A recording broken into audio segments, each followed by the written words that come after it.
Welcome to the IAP, the Interactive Accessibility Podcast, bringing you the people, technology, and ideas helping to make your world accessible to everyone. Hey, welcome to the IAP, the Interactive Accessibility Podcast, brought to you by the Paciello Group and its affiliate Interactive Accessibility. I am your host, thanking you, Mark Miller, thanking you for helping us keep it accessible.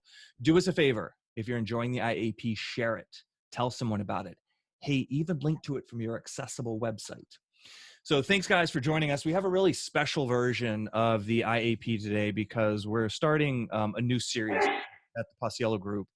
And the series is called Real Stories. And really what we're trying to do here with Real People, Real Stories is we're trying to explore the why we do what we do. A lot of, at TPG, we work real hard to make websites accessible across the globe so that people with disabilities can access the content, perform the actions on those websites. And that's a job, that's a business. That's something that we go to work, we get in front of our computers and we do every day. And sometimes when you're head down in that work mode, it can be really easy to lose the perspective on why you even have a job like that in the first place. So with Real People, Real Stories, we want to talk to real people. We want to get their real stories. And we want to really explore and remind ourselves why we do this. I've got several people with me today. I've got my wonderful producer, Marissa, who's with us a lot. Welcome, Marissa. Hello. We also have another TPG employee that's also works with Marissa in the marketing group. He's actually the head of our marketing group, Brad. So welcome, Brad. And our guest today is another employee of the company, Rebecca Bridges. And we're talking today with Rebecca about the challenges that she's had with this pandemic that we're facing. Ever since COVID-19 has come out, it has really changed the way that we're all going about our day. And what we really want to explore with Rebecca is how that is affecting her and her unique challenges. And I'm going to leave her to let you know what those unique challenges are. But welcome, everybody. Marissa, it's great to have you on the podcast as always. And Brad, welcome to your first episode. Before we get started with Rebecca, do you guys have anything to add about this new series that we're going to be starting, Real People, Real Stories?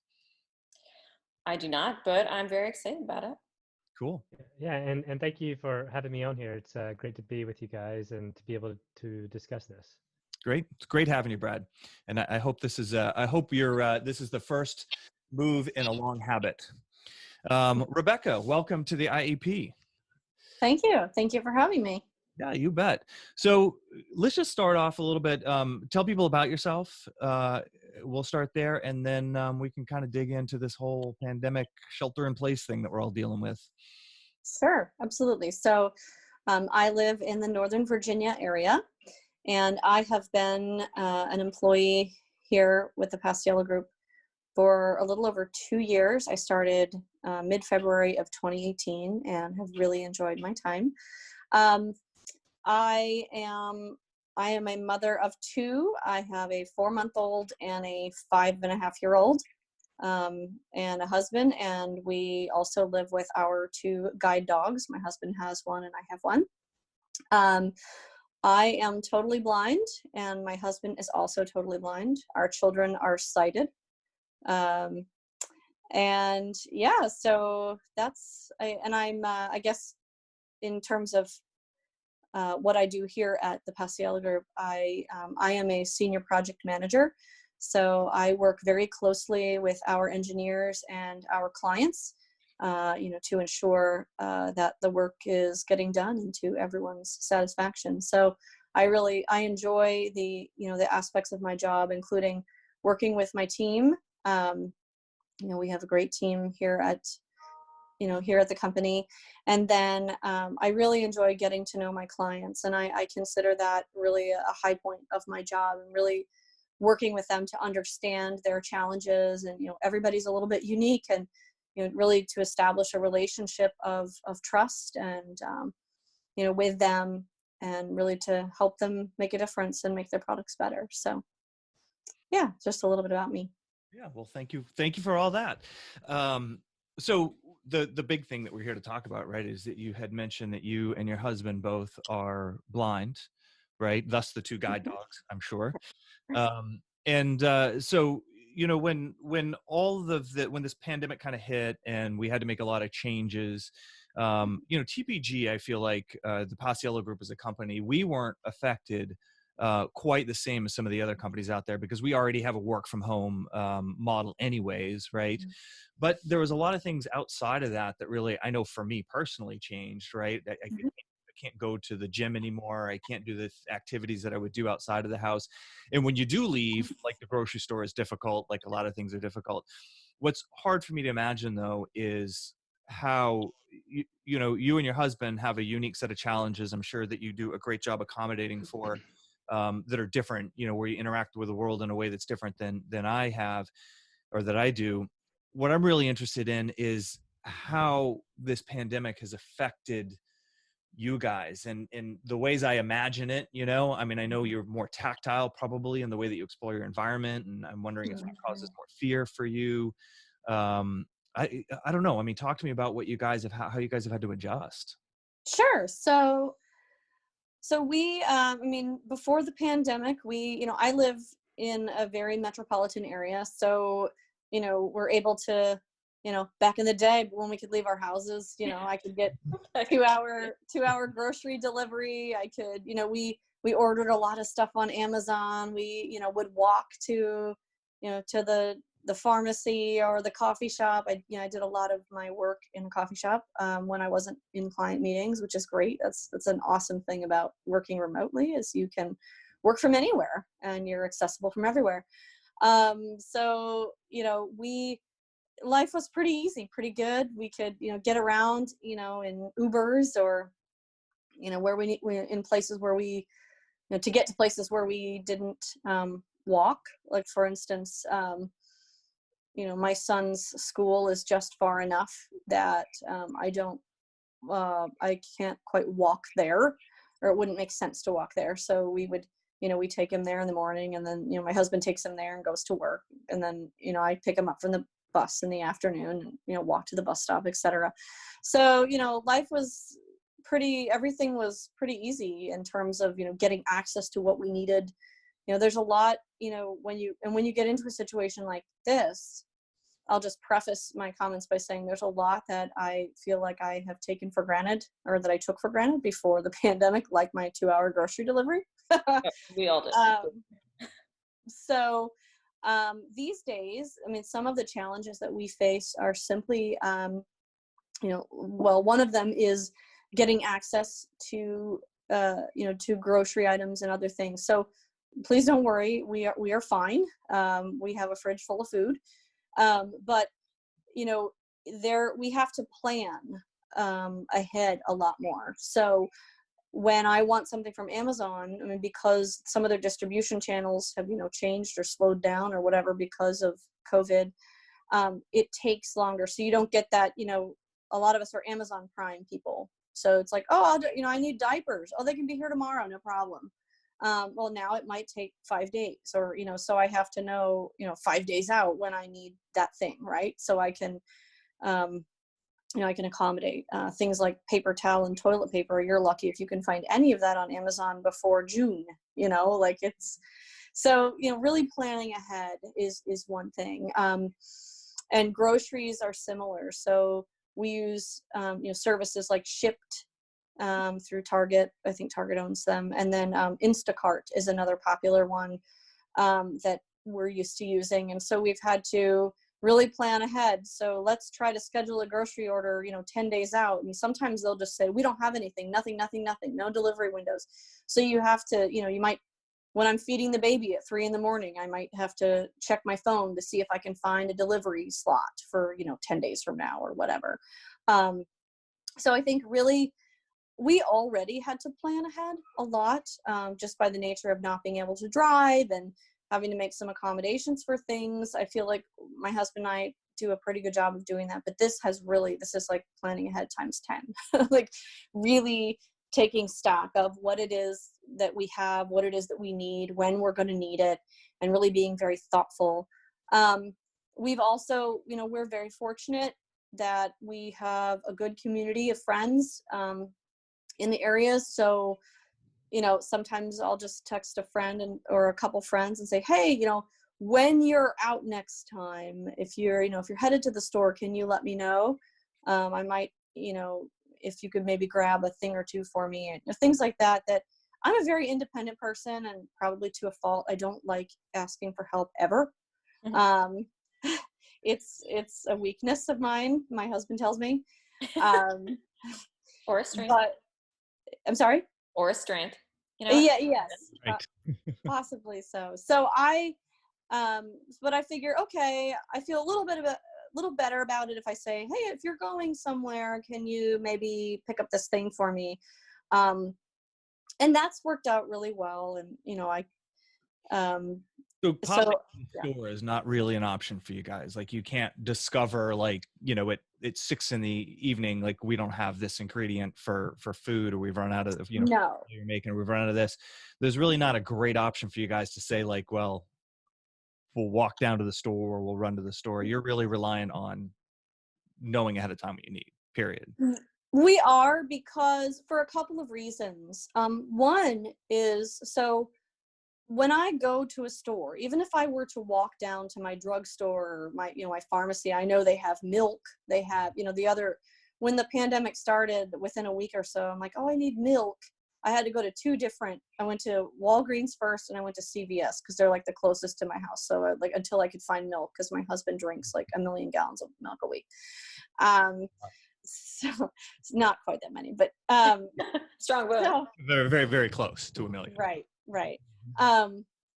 So one of the challenges that I have, so, they talk about the social distancing, and they really want, you need to be, 6 feet away. Well, it's very difficult to maintain a distance of 6 feet from someone who might be assisting me. So if I go into a store, I may have to ask someone where the milk is. Right. Like, where is it? Oh, can you find 1%? And of course, one of the challenges, and I've seen a little bit of this on, my friends have posted some things on social media, but when you're traveling with a guide dog as well, I mean, social distancing is not part of a dog's training. Right. So a dog doesn't know that I have to be 6 feet away from the person we're following. Or that's walking with me or whatever. So like, I'm right next to them, and I've actually heard of people others in public places have gotten upset with people who are blind because they're not maintaining the social distance. Well, I have no way of knowing that you're there. Right. And so that's a big concern. I don't like doing that. I mean, I do have a couple of options. One way of getting around it is there is a service, a subscription service called IRA. I don't know if you've heard of it. We did a podcast a few years back on it. Yep. Right. So IRA is very super. And that is a service that allows specially trained virtual agents to, through an app, get access to the video feed on your phone and your audio, so that they can, direct you. So if I'm in a store and I want to find the milk, we walk around and we find the milk. So that's one thing. That's one option for navigating. But generally, going to a store is not something that I want to do, because it's very difficult to maintain that social distance and have to, worry about that. And also, one other note on that is that because I don't drive and I don't have my own car, self-driving cars are unfortunately not quite ready yet, and I can't wait for when they are. But because I don't have access to my own vehicle, I have to, if I need to go somewhere, I'm less than 6 feet away from someone who's driving my taxi or Uber or my friend, and so it's very difficult to maintain the social distance. And when you ride in an Uber or a taxi, you don't know who's been there before you. You don't know if the driver is well or not. And they don't know if you are, frankly. So it's a little bit of a Russian roulette. I don't think I would get in an Uber nowadays. No, right? Like, no. It seems like that would be a real tough thing to try and deal with. One of the things that you said that I wanted to unpack a little bit is you were talking about people becoming frustrated with people who are blind because they aren't social distancing, because they don't know how far, you how are you supposed to know how far away you are from somebody?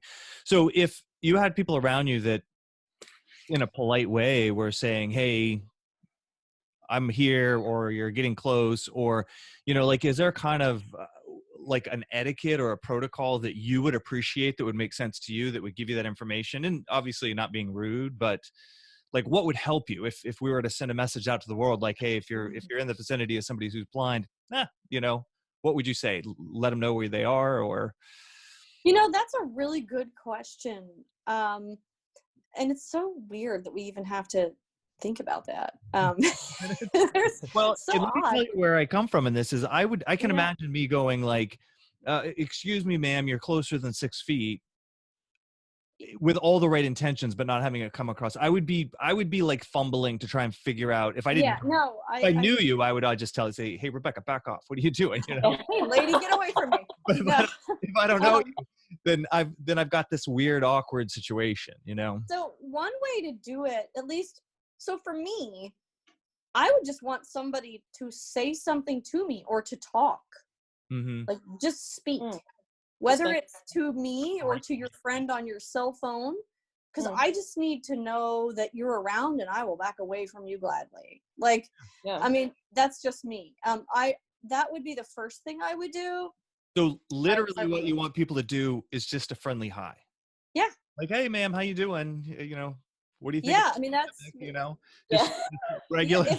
if people, be regular. I mean, I wouldn't want to be like, don't come near me. Like, Right. that would not be. That's what Mark says. Like that would not be okay. like mud flaps, like back off.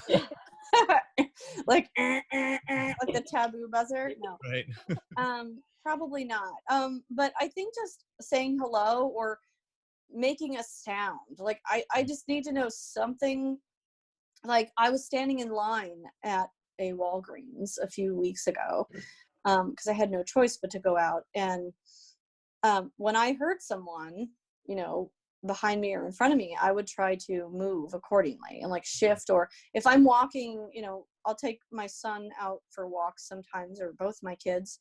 And if I hear someone, I stop and let them like go around me, or I back away.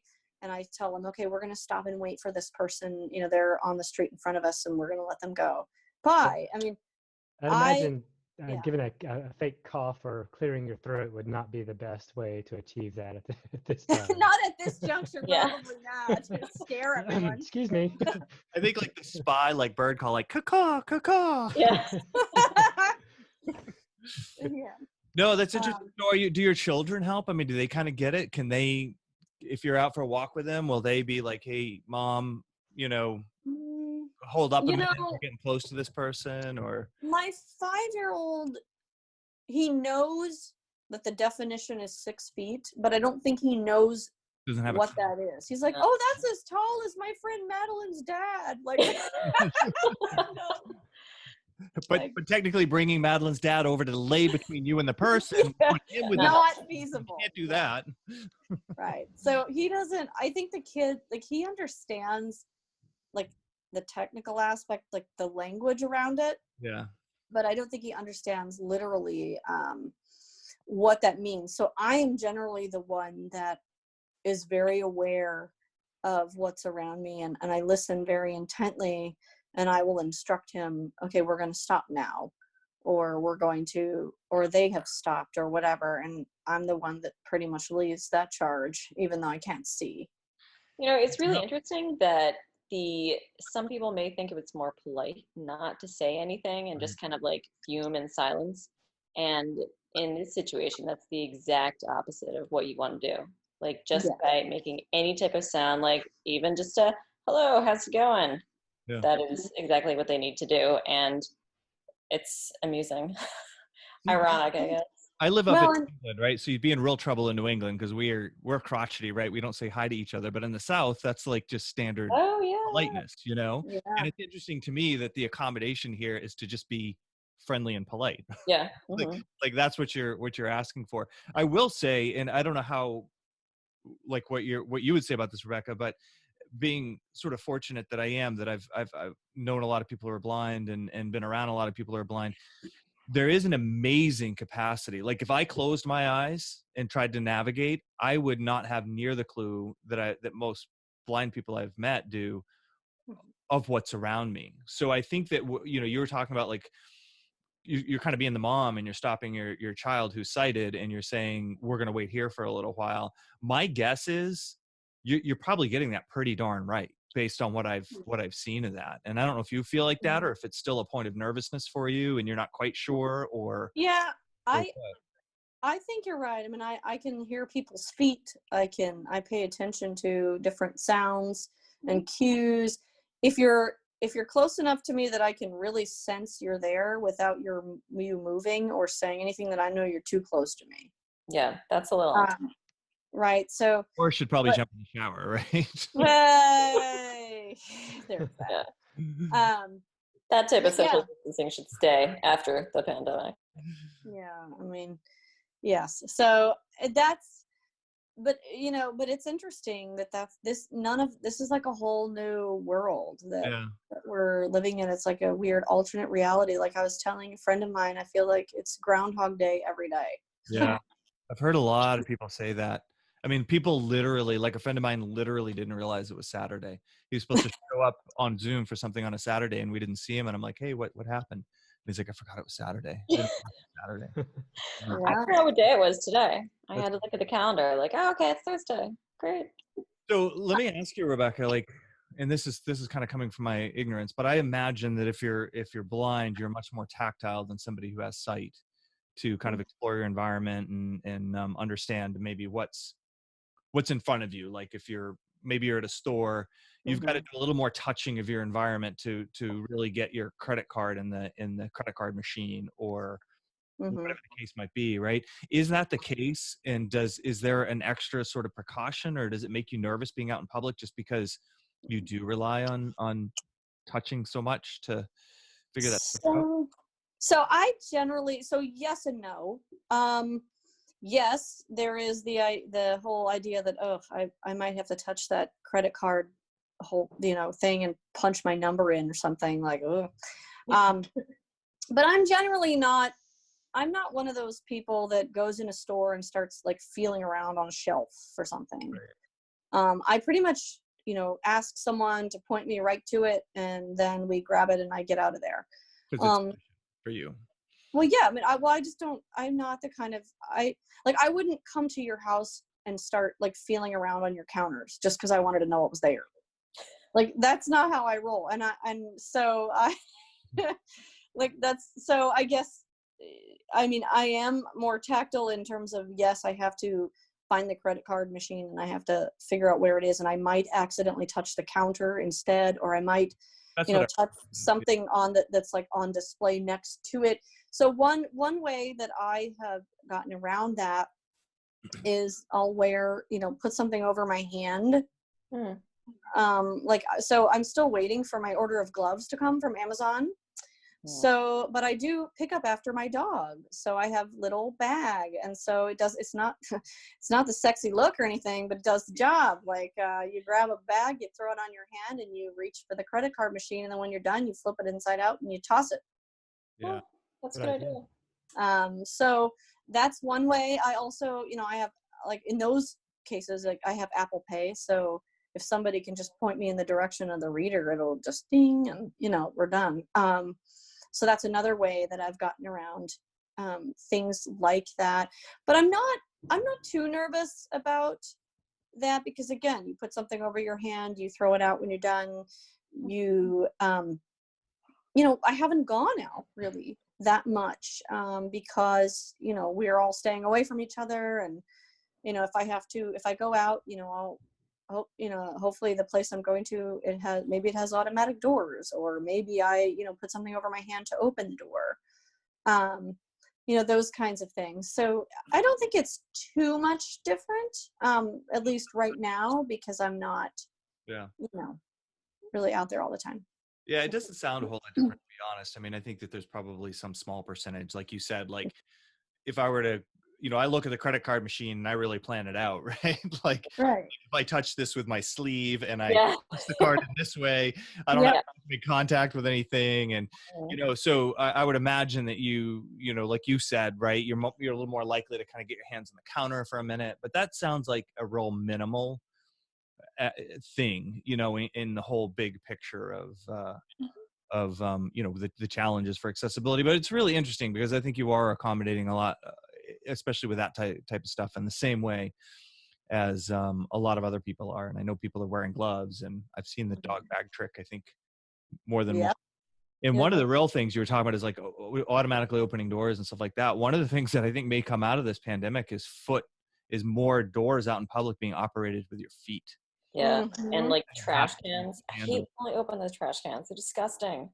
Oh, yes. Like Ew. foot pedal trash cans should be everywhere. Well, I didn't like them before the pandemic. So, like the bathroom that doesn't put the trash can next to the door to the door. Oh, so bad. One thing I've noticed is that I definitely pay attention to how much more things I have to touch, right? From the touch screens at the self checkouts to the ATMs to the gas pumps and I started using my knuckle, like my finger, just to try to do it. But even that isn't really achieving much. I like the idea of a baggie much more so, but it's definitely something that I've noticed, and I think you'll probably see to that point of more like foot controls or things that open up automatically. I think we'll and hope to see a lot of different types of changes that will create more sanitized or clean environments moving forward even after this. Yeah, they're talking about the handshake going away because of all that. So I hate the handshake. Not to get into a subject that's too off-putting here, but I would imagine that public bathrooms are just not a great experience in general. I mean, as a person who's sighted, I plan my trip through them pretty carefully. So are there certain things that are really, especially in a pandemic, I mean, that is just the one area where you're filtering a bunch of people through there that touch a bunch of things. Are there? So I had it's funny that you mentioned that.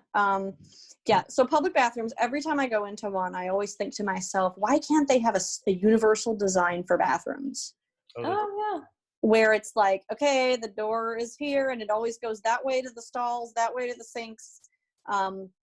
It's these kind of sinks. Anyway, the soap is at this level, like sometimes it's at your head and sometimes it's next to the sink and sometimes it's the paper towels are sometimes in the middle of the counter. Sometimes they're over on the wall, like, or behind you. I mean, God knows they are environment. Public bathrooms are scary, not scary like literally, but I mean kind of scary now.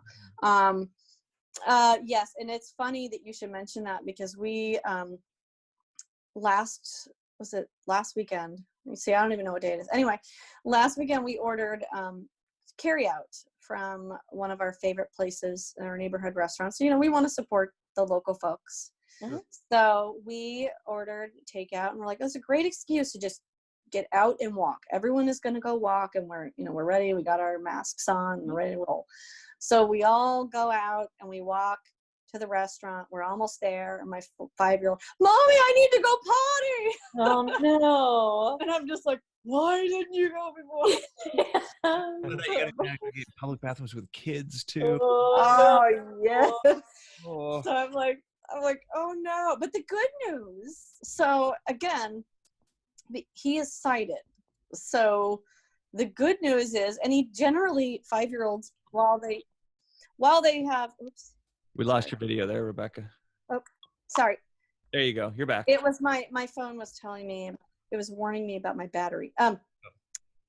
So with my 5-year-old, if you're in a place like a toy store, they want to touch everything. But thankfully, if you're in a bathroom, they don't. So that's good news.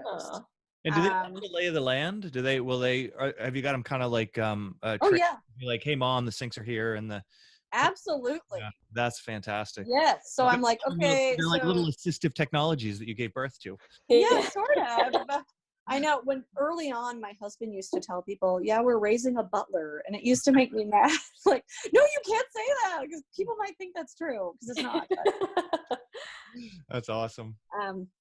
But yeah, so he'll say, we give him strict instructions like, okay, I will open the door We will not touch anything. We will walk in and I'm going to, close, we're going to go into the stall and I'm going to close it. You're going to do what you need, so give them, specific instructions and, we get that done. But of course, so yes, public bathrooms are not ideal because everyone is laid out differently. Even the like single ones, even like the handicap accessible ones or whatever they call them now, like the family bathrooms. They're a little bit better, well, a lot better, but even still, like you might touch the changing table instead of when you're looking for the, like, where's the sink or where's the, like, ugh. So there's lots of hand washing in public bathrooms. There's $1 million idea in here, like an app that has the layout of bathrooms that you could jump into before you went to a public bathroom or something. Like I think standardizing public bathrooms, that seems like a tall order, especially since so many of them already exist. Yeah. But that would be a problem to solve, to somehow be able to give you an idea of what you're dealing, at least a general layout, so you know where the sinks are versus the stalls versus the paper towels. Well, and there are techniques for that. I mean, one thing is you listen. I mean, it's when you're in there and there's somebody else in there, you can kind of figure out where things are. Okay. That makes sense. Enough said. Enough said. So, you hear the paper towels or the blowers or whatever, or the sink, and you kind of, sometimes I'll just stand back and wait and give it a second when I go in to try to get the lay of the land before I start feeling around. Or if you're traveling with a dog, you can say, find the door, and the dog might find, a door to an open stall, or if you're using your cane, you can, there are ways that you can explore without just like reaching your hands out and just touching stuff. Like, so there are techniques. So it's not just like a total quote unquote hands-on experiment. It really is. There are ways that we figure out where things are without actually using our hands. And we all have our favorite public bathrooms that we run across on a regular basis. You guys must really have that. Like, I know where everything is. I'm going to go here before we get to a place I don't know, and all that. Yeah, probably. I mean, probably. I don't really think that much about it. At least before the pandemic, I didn't. But I mean, you can just as easily get probably COVID-19 from, maybe sitting next to somebody in a sports arena as you could, going in a bathroom. So I'm not going to let that stress me out too much. Yeah. Rebecca, let me ask you, have you had any stories from friends that have been different from your own? Are there any experiences you want to relay? That's a good question. I mean, I think a lot of us, we have a lot of shared experiences in terms of, navigating, the food delivery and all these other things. I think that I think everybody's experiences are a little bit unique depending on, the composition of their family or, what their situation is. One of the things that we haven't talked about yet that I definitely want to make sure that we do is the idea that now one of the big changes since the beginning of the pandemic is that a lot of us parents, I mean, we're now teachers. Well, we're not really. I could never be a teacher, but to be clear, we are default, home, kind of teaching and basically getting by. So not only are we working full time and doing all of that, but we are now sort of the de facto teacher for our kids at home. So, and that I think has been a whole different wrinkle in our lives that has really been probably one of the most challenging aspects for me, in addition to, the grocery delivery and those types of things. So my son is in kindergarten and he, there are a couple ways that we access his learning materials. So the school has sent home some, early on when the plan was, hey, we're only going to be closed for a month, they sent home some worksheets, and then we were also using an app to do some activities with the kids. And now that school is closed for the rest of the school year, it's a little bit different in that they've basically only sent home these PDF, these packets, so they're not requiring that kids K through 2 have technology access, because the school doesn't provide devices, the county doesn't, so they're not going to require, they don't want kids to fall behind. So if you don't have a device, it's okay. But basically the long and short of it is, so I am now, we use, paper copies or an app to do our schooling. Mm-hmm. And there are a few challenges there in that the materials, whether they're in the app or on paper, are not fully accessible to me as my son's parent. Oh no. Right. So now my son he's not required to have, he doesn't have an IEP, he doesn't have a disability, so an individualized education plan. So they're not required, the county is not required to make the materials accessible to him. But they are required. So they're not required to teach him if I can't, but they are required to make it so that I, as the parent, can access those materials. And one of the challenges that I'm running up against, so in the printable PDF stuff, there are a lot of untagged images. So it's like, read this rhyme together, and it's just an image. And I don't know if that's a copyright issue or like, read this elephant and car wash story, and then, do these exercises. And then I open up this document, and it's like elephant and car wash PDF in a Google Doc that is a picture. Oh no. So I don't know what that is. And then in the app that I'm using, a lot of the app is somewhat accessible. So the buttons are labeled. Sometimes it's difficult to get focus, and things like that, but it's somewhat accessible.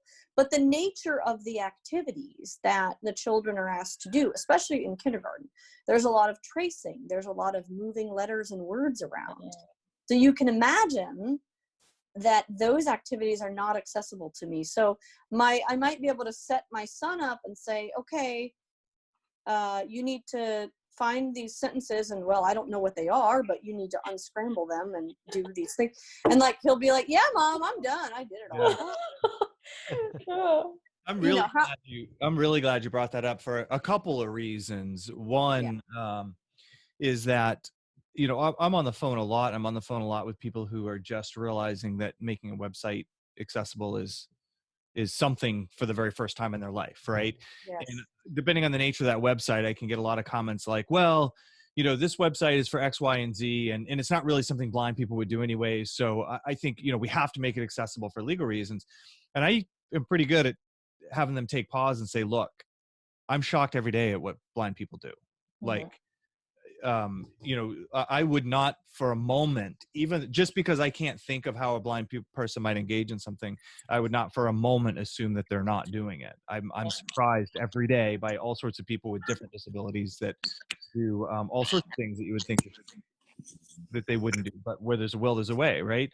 And I think your story, Rebecca, is interesting because, you're an example of where you're not even the direct consumer of that content, but by nature of being a parent who's blind, helping a child that's sighted, it's important to you. So even, you take that and you take it one step removed, it's just illustrative of how you can't come up with in your imagination all the scenarios in which somebody might need to access something.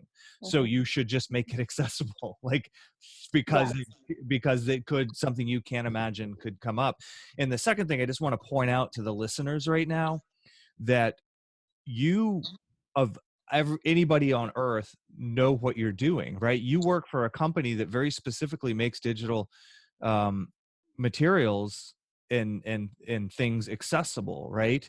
So if anybody could figure it out, if anybody could make something not accessible, if anybody could work around, you could do it, and you're struggling. So imagine that parent who's blind that isn't in an industry like this, that is just sort of, doesn't have that technical background, and that background in accessibility could be even more difficult, Well, I think, so real quick, I'm going to put my cord in here so that I don't run out of juice.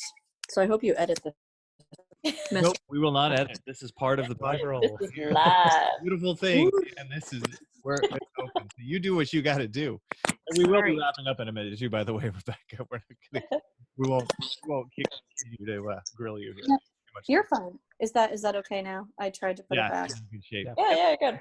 You're back. Okay. So, well, it's interesting that you say that, because actually it's almost it is nice to work for a company that focuses on digital accessibility, but it's very different when you live it. Mm-hmm. Like when you live this experience. And I can't just, what I would love to do is to just go to one of you all and say, this thing isn't working, go sell us to them. Like, and I don't know if we can, like, I don't know. We don't really do, by the way. I mean, that's a Yeah. kind of a weird dynamic, right? Or what if, I mean, the other option that we have is to advocate or to litigate. Yeah. As a parent, okay, not as an employee of this company. So then that's a whole nother ball of wax we probably shouldn't talk about here. But it does present some challenges. And so I guess to talk about how I've gotten around them. So obviously one of them is it is important that when these types of things come up, that I have a role to play as an advocate for myself and my son's education, or my children's education, where I need to be reaching out to the county and saying, hey, are you aware that this stuff is not accessible, and by law it has to be? So let's work on it. I'm not even as concerned about it today as I am for the future. I got 18 more years of this, right, with Right. my kids. So I need this fixed. And it may not be in the short term. It might be a long game. But in the short term, what I have done, and again, I shouldn't have to do this, but what I have done is I have taken those lessons that have been sent home, and because I can't read what they're doing, I have, like, the exact thing. I have said, okay, we're not going to do it with this rhyme, but I'm going to go get we're going to get a different book. We're going to get a different thing, and we're going to explore the same concepts. So I've basically created my own lessons for him. Oh, that's clever. Based on, well, it is, but like, who has time for that? Like, I mean, Right. it's a lot of added stress that and if I don't do that, then my kid loses. Yeah. And I don't, or at least I feel like he does. I mean, he'll probably be fine, but I don't want. Mom, I mean, it's only natural for you to want to dig in and solve these things, right? Like, that's what moms do. Well, right. I mean, so it's like, okay. And I've gone, I have friends who have kids similar ages who have referred me to a couple of other websites that have, content I can use and those kinds of things. So I've gone out and looked for alternate resources other than the ones provided by my county, because, or I've just kind of created my own kind of homegrown lessons for him based on the concepts that are being taught here. But not everybody has the resources to do that. Yeah. Or the time to do that. And so I do feel fortunate in that way that I'm able to do that for him. But it is a source of frustration. And I think, to your point, and for those listening, like, it is very important. I mean, you can't underscore, making something accessible isn't about just protecting yourself from litigation. Yeah. It's something that, things like closed captioning, it benefits everyone. It's not just something that you should do just so that nobody comes after you. I mean, this is something, it's about people's lives and people's livelihoods. And if we want, all people to be a part of the workforce, if we want to, grow kids to be smart, productive adults, and we want, people to be able to participate in the workforce, we need to, accessibility is really a great equalizer. It's something that really, with a little bit of thought and planning, is not that hard to do. Mm-hmm. Well said. I think what you're saying is that they're real people that have real stories.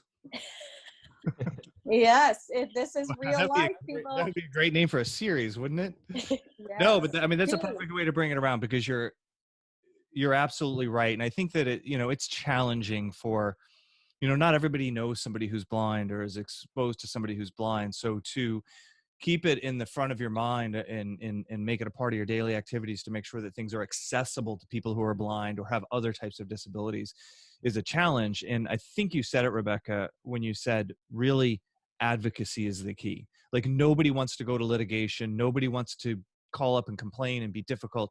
Nobody wants those things. But if we can advocate, if we can continue the conversations and the awareness, then people who maybe don't know somebody who's blind, but do understand that they are real people that have real stories and they really exist, and it's part of our forwarding our society, that it'll get included. So I think you're really onto something, and I mean, nobody can put it into better words than you just did. Yeah. It's from somebody who's experiencing it. So, but with that, we have to wrap things up. So Marissa, Brad, Rebecca, is there anything that you guys want to add before we close this out? Nope. Rebecca, you've been great. Thank you. Yeah, this has been fantastic just to kind of hear you and get that perspective. So thank you as well. No, you're welcome. If there's anything you wanted to follow up on or that didn't come out right, let me know. This is fun. I really enjoyed it. And I happy think to. what Rebecca's saying is that she's got the stardom bug. She wants to be on the podcast again. Sure. We're fans again, right? No, Yeah. absolutely. We really appreciate your participation. And hey, this podcast is opened. We want guest hosts from all over the company. So if you want to get on the other side of the desk and be a host and not just a guest, that is open to you as well, Rebecca. That would be awesome. And I think your perspective would be fantastic in that role. Mm-hmm. But anyways, thank you so much for being on the show, and really love. I mean, there's just some sound bites in there from you that are fantastic, and I really think summarize like what, to bring it back to the beginning of the show, why we do what we do and why it's important.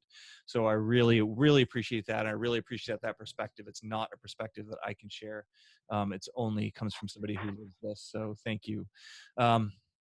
That's it, folks. Thanks for tuning in. Thanks for listening. I hope that you enjoyed this. We're going to continue to develop this real people, real stories concept. So stay tuned. Keep listening to the podcast and watch how it evolves over time here with us. This is Mark Miller thanking Rebecca, Brad, and Marissa, and reminding you to keep it accessible. The IAP Interactive Accessibility Podcast is brought to you by Interactive Accessibility, the accessibility experts. You can find their Access Matters blog at interactiveaccessibility.com/blog.